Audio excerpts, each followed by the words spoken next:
చిట్యాల మండల కేంద్రంలోని కాకతీయ హై స్కూల్లో వన మహోత్సవ కార్యక్రమం జరిగింది. వన మహోత్సవం కార్యక్రమంలో భాగంగా పాఠశాల కరెస్పాండెంట్ రాజు మహమ్మద్ మొక్కలు నాటారు.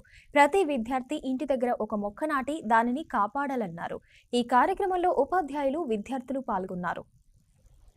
తెలంగాణ ప్రభుత్వం ప్రతి సంవత్సరం జూలై మొదటి వారంలో పాఠశాలలో కానీ అన్ని ప్రదేశాల్లో కూడా వన మహోత్సవ కార్యక్రమం జరుగుతుంది.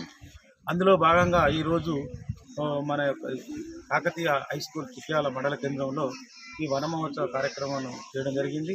ఇందులో మా యొక్క పాఠశాలల విద్యార్థులందరూ పాల్గొనడం జరిగింది.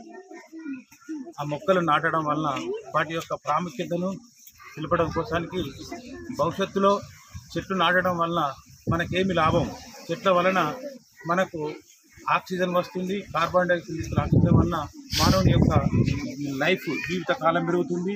మన ఈ చెట్లు నాటడం వలన పర్యావరణం సమతుల్యంగా ఉండి సకాలంలో కూడా పంటలు పండుతాయి. వర్షం రావడం వల్ల మరి ఇదే రోజు చూసినట్లయితే ఇంకా చెట్ల వల్ల చాలా ఉపయోగాలు ఉన్నాయి.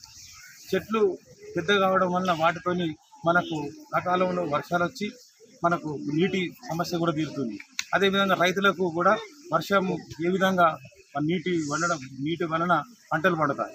మరి విద్యార్థులు మనం మొట్టమొదటి అంటే ఈ విద్యార్థి దశలోపటినే చెట్లను నాటడంతో వాటి యొక్క ప్రాముఖ్యత వలన వాటిని మనకు ఆక్సిజన్ ఇస్తుంది, నీడనిస్తుంది, మనకు అన్ని రకాలుగా ఉపయోగపడుతుంది. కాబట్టి ఈ వనమోచన కార్యక్రమాన్ని మా యొక్క పాఠశాలలో కూడా జరపడం జరిగింది.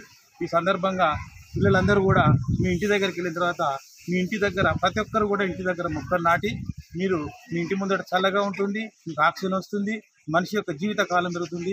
అందుకనే పెద్దలు చెప్పారు వృక్షో రక్షిత రక్షిత అని. అంటే చెట్లు మనం నాటినట్టు వారు సంరక్షించినట్లయితే మనను రక్షిస్తాయని తెలియజేస్తూ ఈ సందర్భంగా మా ఉపాధ్యాయ సోదరులకు, విద్యార్థులందరికీ తెలియపరుస్తూ ముగిస్తున్నాం.